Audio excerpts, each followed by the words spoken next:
Perhaps the most extreme and explosive form of ignorance that stems from not seeing things as they really are is racial bigotry. Prejudice, wrote William Hazlitt, is the child of ignorance. When you are born and bred into this kind of ignorance, or ignorance, it is not easy to free yourself from it. One of the best examples of someone who emerged from bigotry to see things as they really are is Malcolm X. How many of you have seen that movie? I recommend it to every Chila. It is a very important movie. It gives a social, political history of our time, an understanding of Islam, and the understanding of one man's crusade to truly find what is real. You will go away truly having respect, if not love, for Malcolm X. He was an African-American religious and political leader. He preached bitterly against the white oppression of his people. When you look at his background, you can see why Malcolm X had such a negative perception of whites. I believe it would be almost impossible, he said, to find anywhere in America a black man who has lived further down in the mud of human society than I have, or a black man who has suffered more anguish during his life than I have. In his autobiography, Malcolm X said that 2 white men burned down his house when he was 4 years old, and it was rumored that the Ku Klux Klan or another racist group had murdered his father. The state welfare agency decided that his mother could not raise 8 children by herself, so they sent Malcolm to a foster home. Later, his mother suffered a nervous breakdown and was committed to a mental institution. All but 2 of the children were sent to foster homes. Malcolm attended a junior high school where he was the only Negro. He was one of the top students. One day, his English teacher asked him what career he wanted to pursue. When he replied, "I've been thinking I'd like to be a lawyer," his teacher advised him to become a carpenter instead. "A lawyer," his teacher said, "that's no realistic goal for a nigger." Malcolm said that this was a major turning point in his life. See it as an example of criticism, condemnation, and judgment upon this child by someone he respects, his teacher. The condemnation comes upon him, and he never pursues the goal. Instead, he realized that no matter how good he was, he would never be good enough to make it in a white society. Malcolm left school after the 8th grade and began hanging out in the streets. "I was schooled well," he wrote, "by experts in such hustles as the numbers, pimping, con games of many kinds, peddling dope, and thievery of all sorts, including armed robbery." He finally ended up in jail for burglary. While serving his 7-year prison sentence, he converted to the black Muslim faith and began to live by a strict moral code. After his release from prison, he became a black Muslim minister.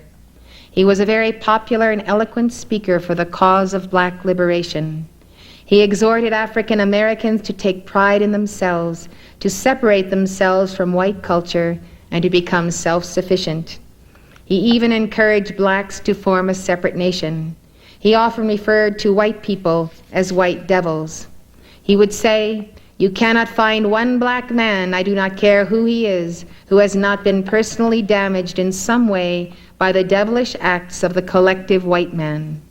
Every time you see a white man, think about the devil you're seeing." In 1964, he decided to make a pilgrimage to Mecca, the spiritual center of Islam. There he saw devout Muslims of all races and colors praying together. It changed his life. He began to see things through a new pair of eyes, and those new pair of eyes turned out to be colorblind. He wrote a letter to his fellow Muslims about his second religious conversion. In it he said, "I have never before seen sincere and true brotherhood practiced by all colors together." After his return, Malcolm X announced his conversion to Orthodox Islam. He no longer advocated that blacks form their own separate nation. Instead, he sought to create a society in which there could exist honest white-black brotherhood. He told reporters at a press conference, "My trip to Mecca has opened my eyes. I no longer subscribe to racism." He told audiences, "Since I learned the truth in Mecca, my dearest friends have come to include all kinds, some Christians, Jews, Buddhists, Hindus, agnostics, and even atheists. My friends today are black, brown, red, yellow, and white." On February 21st, 1965, less than a year after his pilgrimage, Malcolm X was shot to death at a rally in Harlem.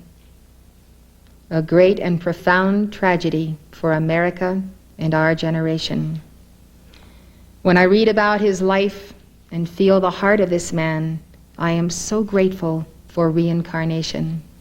And I am so grateful for the good that he did and the stand that he finally took that can inspire all of us. To think that he can re-embody on the basis of that good karma brings my heart great joy. His story shows us how the experiences we have had in this life can keep us from seeing things as they really are. Malcolm himself wrote, "The true brotherhood I had seen in the holy world had influenced me to recognize that anger can blind human vision." This is his confession, that his anger against what the white man had done to his mother, to his family, to his father, to his people, had blinded him. Blinded him in the sense that it took from him the most precious gift of all, the centeredness in his holy Christ self. This is the great, great damage that race hatred does to people. It takes from them the centeredness because of the reaction, the resentment, the need for revenge, the need for retaliation, and therefore swinging too far instead of coming into the center. And so what he said is true. Bigotry is like having a blindfold on, but not knowing it. Gautama's disciples once told him of a group of wandering hermits and scholars who constantly argued amongst themselves about religious matters. Gautama compared them to blind men. He said, "These sectarians, brethren, are blind and unseeing. They know not the real, they know not the unreal, they know not the truth, they know not the untruth. In such a state of ignorance do they dispute and quarrel, as ye describe." Now in former times there was a Raja who lived in Savatthi. That Raja called to a certain man, saying, "Come now, good fellow, go and gather together all the blind men that are in Savatthi." When they were assembled, the Raja said, "Then, my good man, show the blind men an elephant." "Very good, your majesty," said the man, and did as he was told, saying, "O ye blind, such as this is an elephant." And to one man he presented the head of the elephant, to another the ear, to another a tusk, the trunk, the foot, back, tail, and tuft of the tail, saying to each one, that was the elephant. Thereupon that Raja went up to the blind men and said to each, "Have you studied the elephant?" "Yes, your majesty," they said. "Then tell me your conclusions about him." Thereupon those who had been presented with a head answered, "Your majesty, an elephant is just like a pot." And those who had only felt the ear replied, "An elephant is just like a winnowing basket." Those who had been presented with the tusk said it was a plowshare. Those who knew only the trunk said it was a plow. The body, said they, is a granary, the foot a pillar, the back a mortar, the tail a pestle, the tuft of the tail just a broom. Then they began to quarrel, shouting, "Yes, it is. No, it isn't. An elephant is not that. Yes, it's like that," and so on, till they came to fisticuffs about the matter. Then that Raja was delighted with the scene, said Gautama. Just so are these sectarians who are wanderers, blind, unseeing, knowing not the truth, but each maintaining it is thus and thus. Commenting on the same story, Ramakrishna concluded, "A man who has seen only one aspect of God limits God to that alone. It is his conviction that God cannot be anything else." Is that not the problem of all of the many religions and sects we find in America today? Someone gets a vision of God and they say, "This is God, all must worship him this way." Ramakrishna said, "The truth is that with sincerity and earnestness, one can realize God through all religions." Like the blind men touching the elephant, everyone's view of the truth depends on their perspective. How many times are we convinced that we are absolutely right about something until we move a little to the right or to the left and change our perspective? I can tell you, I have seen the blind men and the elephant firsthand. In the Paradise Valley in Montana, the members of my church, Church Universal and Triumphant, and I are the elephant. And the blind men are all the people who tell their version of what the church is and what it isn't. Just as in Gautama's story, each of the blind men have touched only one part of the elephant, and some who present themselves as experts have not touched the elephant at all. Many of these rumors have found their way into the press, and many reporters have copied the false reports without checking the facts with us. It is a case of the blind leading the blind. Jesus says in the Gospel of Thomas, "If a blind man leads a blind man, both of them will fall into a hole." Habit number 8. In order to break the habit of ignorance, invoke the violet flame to consume unconscious anger as the source of ignorance. As I said earlier, anger against God is the root of all ignorance. No one of us really thinks we're angry against God. I've heard of some people now and then who do recognize that, but for the most part, it is at a subconscious or unconscious level. Ignorant animal magnetism, which is the ignorance we're talking about, is the mask for the degrees of rage which we call malicious animal magnetism. So I'd like to give you the definition of these types of animal magnetism. Malicious animal magnetism, which is what we must deal with, is malice aforethought, that is beforehand, calculated, planned, premeditated malice. It is willful hatred or condemnation of God and his creation, using black magic and witchcraft. Ignorant animal magnetism is a state of density in the mental and feeling worlds that blocks the mind of Christ from expressing through your lower mental body. So in those levels of consciousness, this is where this substance is recorded and where it needs to be transmuted by your invocation of the violet flame. Sympathetic animal magnetism falls in the desire body, which we also call the emotional body. So this is sympathy with or identifying with your own or another's human consciousness rather than expressing the divine compassion of the Christ. And it is that astral body which is the lowest vibrating body of the four in terms of karmic condition. Delicious animal magnetism falls in the physical quadrant, This describes the indulgence of the physical appetites, overeating, oversleeping, excessive sex, the constant preening and adorning of the body, to the neglect of spirituality. So it is attractions of the flesh and of the eye. So we find that rage is such a powerful misqualification of the sacred fire that it actually consumes the cells of the brain. By studying the teachings of the Ascended Masters and by using the violet flame, those who have lost their mental capacity may be able to regain some of what they once had. In her dictation entitled, "Forgive and Be Forgiven," the Ascended Lady Master and Bodhisattva Kuan Yin addressed the problem of anger against God. She said, "I am the opening of the way unto the mercy of God, which you must first give to God, if you would receive it from Him. Give mercy unto God and forgive God of all those things that you have blamed Him for."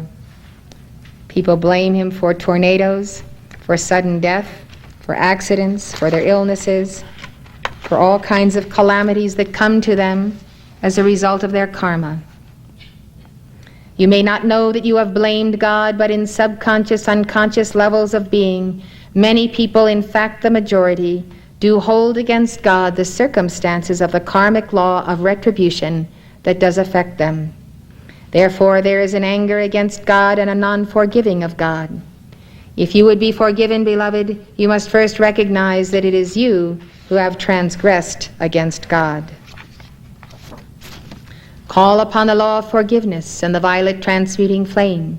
See yourself drenched in a holy unguent of purple fire, in a balm of violet ray. See yourself receiving that mercy in proportion as you give it, for it is the law that you will reap mercy only as you sow mercy. The surest path to divine justice and divine mercy is the violet flame.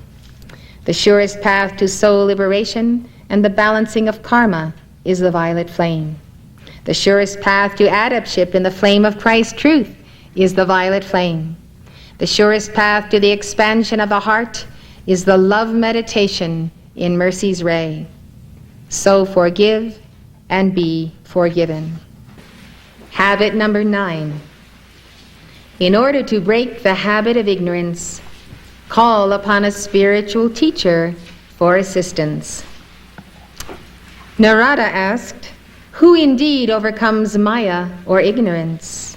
He who serves the great ones." The great ones are the ascended and unascended masters of the Great White Brotherhood. One Tibetan Buddhist text says, "Without oars the ship cannot cross the ocean. The oars are the Guru."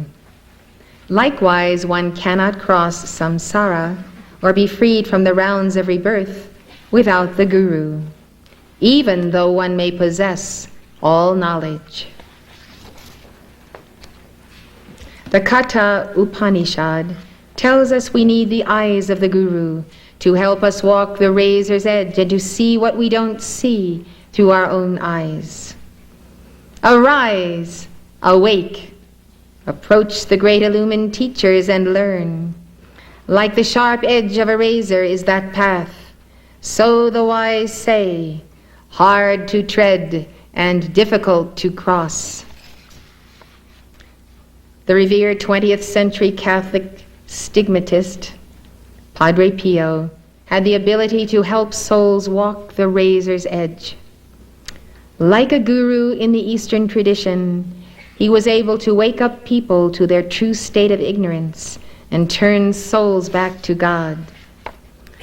Father Alberto d'Apolito tells this story of a blind man who was converted by what he called Padre Pio's loving rudeness.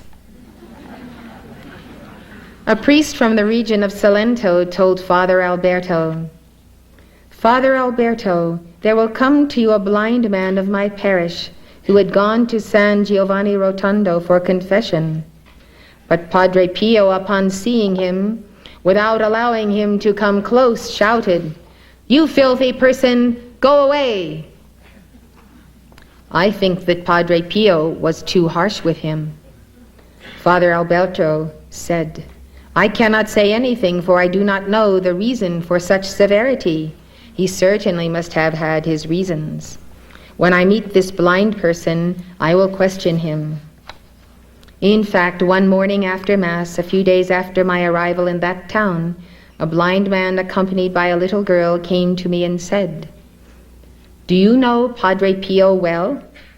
At my affirmative reply, he added, "Would you say he is a saint?" "No," I replied. "In order to be a saint, he must first die, and then after a rigorous process, he must be canonized by the Church." Then the man said, "Father Alberto, I went to San Giovanni Rotondo to go to confession. I was about to approach the confessional when Padre Pio, seeing me, shouted, 'You filthy person, go away!' Offended and angry, I went away swearing, if he were a saint, he would not receive sinners in this manner." I replied, "Yes, Padre Pio has been very harsh. He used a strong manner with you. He may have had a reason that is unknown to us." Meanwhile, I already suspected the reason for which Padre Pio had called him a filthy person and sent him away. But I wanted to be sure through the words of the blind man himself. As Father Alberto questioned the man, he found out that he was sleeping with the young woman who was assisting him, but refused to marry her. When the man revealed this fact, Father Alberto said, "Now I can tell you that Padre Pio is a saint, a chosen one of God. He sent you away calling you a filthy person without knowing you, because he smelled from a distance the stench of your sins. Because the Lord made him see the abyss in which your soul has fallen, and the mud that covers it and disfigures it. You went to San Giovanni Rotondo with the hope of gaining the grace of the sight of the body, and not of the soul. This is the reason why Padre Pio called you a filthy person and sent you away, to make you reflect, to shake you and convert you." Not convinced by my words, the blind man got up and went away. But after a few days he returned, and approaching the confessional where I was, he said to me, "Father, I need to speak to you." Without making him wait, I left the confessional and went with him behind the main altar. Sitting down, he said to me, "Father, I have meditated for a long time on your words. Yes, what you told me last time was true. I had gone to Padre Pio with the hope of receiving the miracle of my sight, and not to change my life. Padre Pio was right in calling me a filthy person, for I have always been one. I too am convinced that Padre Pio is a saint. The young woman who assists me and I have decided to get married as soon as possible. Now I beg of you to hear the confession of my sins and to reconcile me with God. As soon as our situation is rectified, we will go to San Giovanni Rotondo to thank Padre Pio for this great grace obtained from God with his prayers and his loving rudeness." This is a very, very profound lesson. I pray you will never forget. Because sometimes we use our decrees and our prayers and our access to God to pray for things that will make us comfortable instead of praying for things that will refine the soul and give us our immortality. We need to know what to pray for and how to pray. We also need to decide once and for all whether we want a guru like Padre Pio or El Moria, whether we really want to get to the bottom of ourselves. Padre Pio is someone that if you don't know, you will feel instantaneously close to if you will read books about him. He's one of these individuals that is very much like El Moria, very much in the heart of the Holy Spirit, very direct, very fiery. He could be seen here and there around the world. He had many cities, and he devoted his life to hearing confessions and to teaching, rebuking, comforting, and consoling people. So I suggest you do read about him. a very, very precious soul. There are people who do not see their sins. On the other hand, we see another end of the spectrum. They are those who in their ignorance keep revolving and focusing on their past sins, even after they have reformed their lives. Somehow they have not let go of the guilt. Along these lines, Father Alberto tells the story of Giovanna Rizzani and how Padre Pio dealt with her. Every morning, Giovanna would attend Mass and receive the sacramental Jesus in her heart. Delicate of conscience, she would confess frequently. Against the will of Padre Pio, she would repeat in every confession the usual defects and sins already confessed so many other times. One day, Padre Pio said to her, "If you do not stop this constant repetition of the same sins, I will come to you wherever you are and give you a slap which you will remember for the rest of your life." She promised she would no longer confess them, but they were empty promises. Finding herself in Naples for reasons of her husband's work, one morning Giovanna went to the Church of the Missionary Fathers of the Sacred Heart for confession. At the end of the confession, forgetting the promise made to Padre Pio, she accused herself of the usual sins already confessed many times before. After absolution, she went before the Blessed Sacrament to fulfill her penance. As she was praying, she received from an invisible hand such a loud slap that it was heard in the entire church. The confessor, hearing the slap, put his head out of the confessional to see what had happened. But he was reassured when he saw no one else but the penitent on her knees before the Blessed Sacrament. When Giovanna returned to Padre Pio, she said, "Padre, you kept your promise. How powerful and painful that slap was.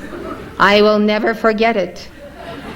Padre Pio said, "If you do not stop always accusing yourself of the same faults, you will receive another slap, more powerful than the one you received." From then on, the penitent did not dare to repeat the sins already confessed. Not all of us have the advantage of getting a physical slap from our guru, but the Ascended Masters and our Holy Christ Self are closely tutoring us in just the same way, if we will take the time to listen and heed them. As the blind man and Giovanna realized, it sometimes takes the loving rudeness of the Guru to shake us to our senses. As Archbishop Sheen once wrote, "God is the great disturber." Speaking of the disturber, I have 3 little grandsons in descending order, and the littlest one is the destroyer, whom the 2 older ones fear, because he comes along and breaks down all of their wonderful castles they've built and all of the things that they're building. So I decided to call the 3 of them Brahma, Vishnu, and Shiva.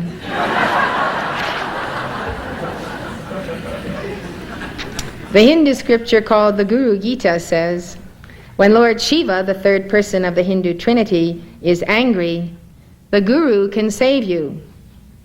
But when the Guru is angry, nobody can save you. When the Guru focuses the laser beam of his rebuke upon you, he does it to evoke change. When the Guru is angry with you, there is nowhere else to go for help. You have no other choice but to change your filthy ways, as Padre Pio would have it. Who then are the special masters of illumination to whom you can appeal for assistance in overcoming momentums of ignorance? Today I would like to acquaint you with 4 of these masters.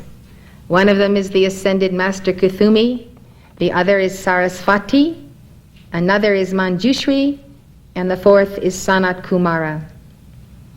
As you know, the Ascended Master Kuthumi was embodied as Saint Francis. In his last embodiment, he was the 19th century Kashmiri Brahmin, Kuthumi Lal Singh, also called K.H. In 1875, he founded with Almoria the Theosophical Society. Today, the Ascended Master Kuthumi is head of the Brothers and Sisters of the Golden Robe, an order of ascended and unascended beings dedicated to the illumination of humanity. Kuthumi is also in charge of the Etheric Temple of Illumination in Kashmir. He serves with Jesus in the office of World Teacher. On January 27, 1985, Kuthumi announced an important dispensation that every one of you can take advantage of. He said, "I come, the joyful student, to announce to you the most precious dispensation which comes from Maitreya, placed upon me by him with all diligence and the same concern for the step-up of your lives. This dispensation is my assignment to work with each one of you individually for your physical health and for the healing of the components of your psychology, that we might swiftly get to the very cause and core of physical as well as spiritual and emotional conditions, that there be no setbacks, no more setbacks or indulgences, and surely not 2 steps forward and 1 step back. Thus from this hour, if you will call to me and make a determination in your heart to transcend the former self, I will tutor you both through your own heart and any messenger I may send your way. I come in many guises." Don't ignore the ant or the ant-eater. Kuthumi has told us that the great sage Manjushri, who serves with Maitreya, is one to whom you can appeal in addition to appealing to ourselves, the world teachers, for the expanding of the capacity of the mind to retain the wisdom of God and to apply it in the hour of greatest need. You're watching Elizabeth Clare Prophet, world-renowned author and founder of Summit University. Summit University is located at the beautiful Royal Teton Ranch in Park County, Montana, just north of Yellowstone National Park. If you'd like more information, call 1-800-245-5445. That's 1-800-245-5445.